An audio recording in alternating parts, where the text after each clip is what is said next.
Assalamualaikum warahmatullahi wabarakatuh. Waalaikumsalam. Selamat siang ya, pagi menjelang siang. Yang kami hormati Pak Kapolri, Pak Jenderal Sigit beserta seluruh jajarannya. Ada Pak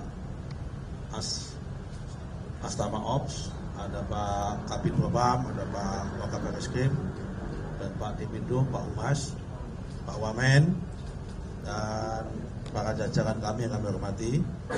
Pada hari ini, hari Jumat tanggal 8 November tahun 2024, kami silaturahmi dan koordinasi dengan Pak Kapolri, Pak Jenderal Sigit beserta seluruh jajaran secara resmi. Kami dari Kementerian ATR BPN untuk koordinasi tentang strategi berbagai isu-isu tentang kejahatan di bidang pertanahan.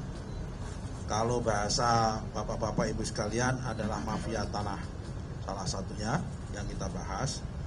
Dan dalam rangka untuk itu kami juga ingin mengundang beliau untuk ngasih pengarahan dan paparan di depan acara kami yang akan kami laksanakan tanggal 14 dan 15 November tahun 2024, yaitu kami mengadakan rakor pemberantasan mafia tanah yang pesertanya itu terdiri dari pejabat BPN, kemudian pejabat polisi, pejabat kejaksaan, dan juga melibatkan unsur dari TNI. Nah, karena itu pada kesempatan ini kita datang ke sini untuk koordinasi, karena kami tidak mungkin bisa berjalan sendiri tanpa dibantu dan disupport oleh jajaran kepolisian. Karena jajaran kepolisian ini pasukannya lengkap, punya dimensi hukum, punya dimensi pengamanan.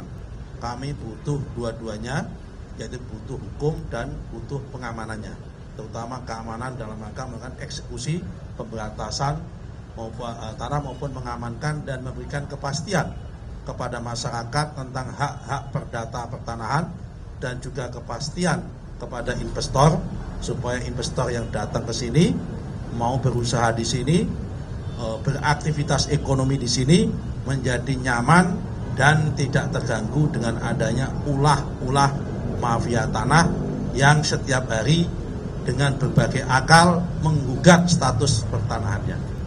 Saya kira itu yang bisa kami sampaikan.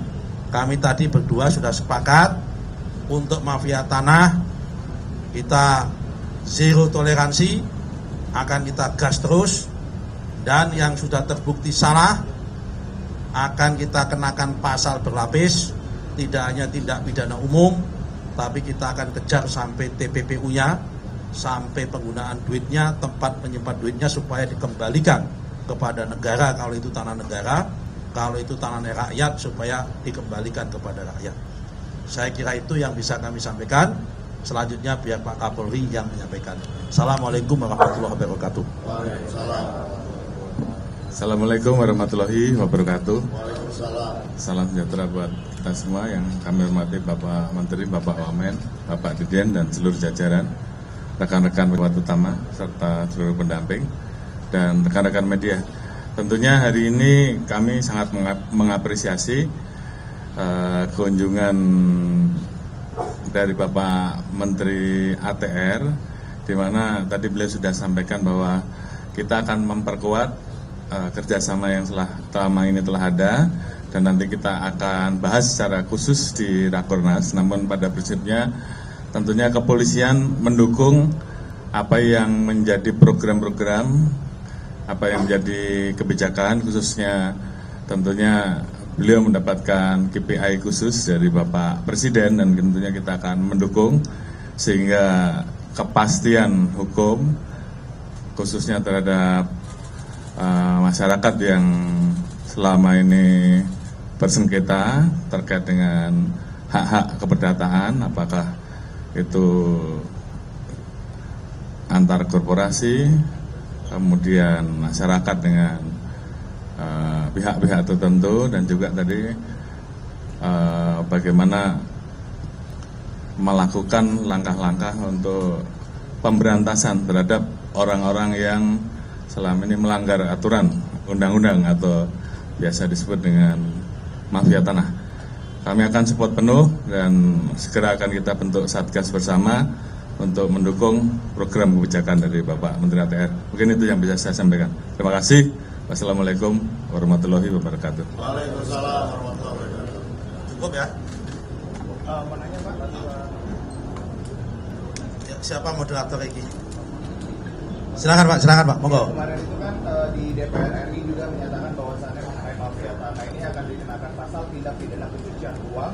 Itu bagaimana Pak? Terus kemudian juga kemarin Pak Ahy juga sempat memberikan pesan ke Pak Wahid terkait dengan infrastruktur sumber pangan dan juga hilirisasi, dan ini juga menjadi atensi juga terpilihnya Pak Prabowo Subianto menjadi presiden. Nah, apakah akan ada kerjasama antara DPR Komisi 5 dengan Kementan dan juga Menteri ATR BPN terkait dengan sumber daya pangan dan juga hilirisasi ini?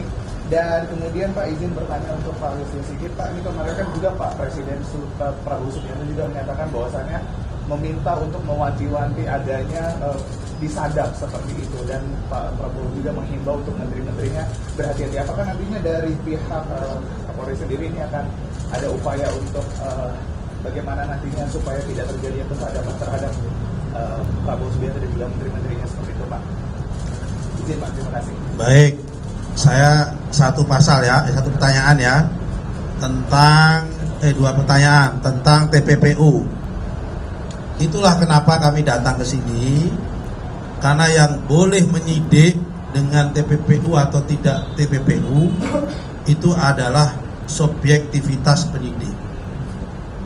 Itulah kenapa kami datang ke Pak Kapolri dan jajarannya untuk berdiskusi, karena beliau yang punya otoritas penyidikan maupun penyelidikan. Kami memang punya PPNS, tapi tidak punya otoritas untuk menyidik. Yang punya otoritas penyidik adalah tetap APH, yaitu aparat penegak hukum. Nah, untuk sampai ke sana, tentu itu adalah membutuhkan pemahaman dan subjektivitas aparat hukum, yaitu otoritas penyidik. Kami sudah sama, sebelum ke sini kami juga sudah datang ke Kejaksaan Agung, dan itu artinya sudah ada kesepahaman. Kalau Pak Kapolri sudah oke, Jaksa Agung sudah oke, maka tinggal satu lagi nanti yang harus kami datangi adalah pihak Mahkamah Agung. Soal masalah support tanah terhadap infrastruktur, terutama terhadap swasembada pangan, terhadap infrastruktur hilirisasi maupun swasembada energi, kami akan support. Karena apa? Karena kami salah satunya mengelola tanah negara yang saat ini statusnya liar, yang jumlahnya itu sampai saat ini diperkirakan mencapai 1,3 juta hektar. Tetapi kalau masih dibutuhkan lagi, nanti kita akan support cari yang lain, karena tanah kita di luar hutan itu totalnya ada 70 juta hektar. Sehingga kalau untuk mensupport hilirisasi, kalau hilirisasi kan kemungkinan itu support untuk kawasan industri. Kalau untuk swasembada pangan, support untuk mencetak sawah maupun cetak kebun. Kalau kemudian swasembada energi, tergantung energinya. Kalau energinya untuk berbasis dari nabati, butuh lahan untuk tanaman. Kalau energinya berbasis dari migas maupun minerba, maka kuncinya adalah mempercepat proses dalam konteks izin pembebasan lahan untuk kegiatan pertambangan. Untuk yang lain-lain Pak Kapolri tadi, silakan. Saya kira di sisi saya, khususnya untuk terkait dengan apa yang jadi kebijakan Kementerian ATR, saya kira sudah jelas.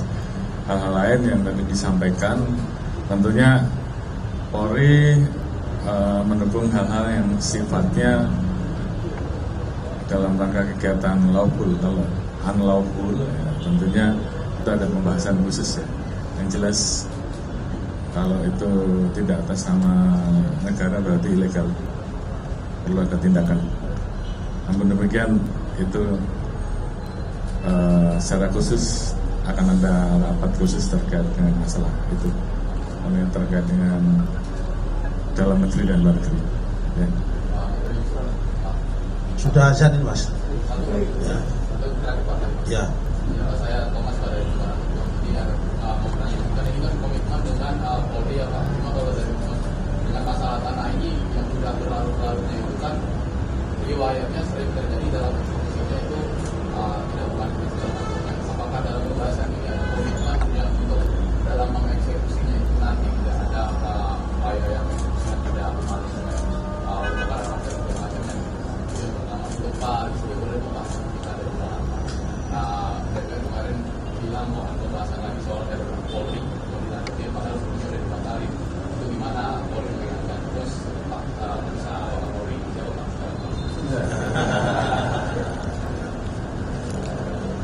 singkat karena sudah azan.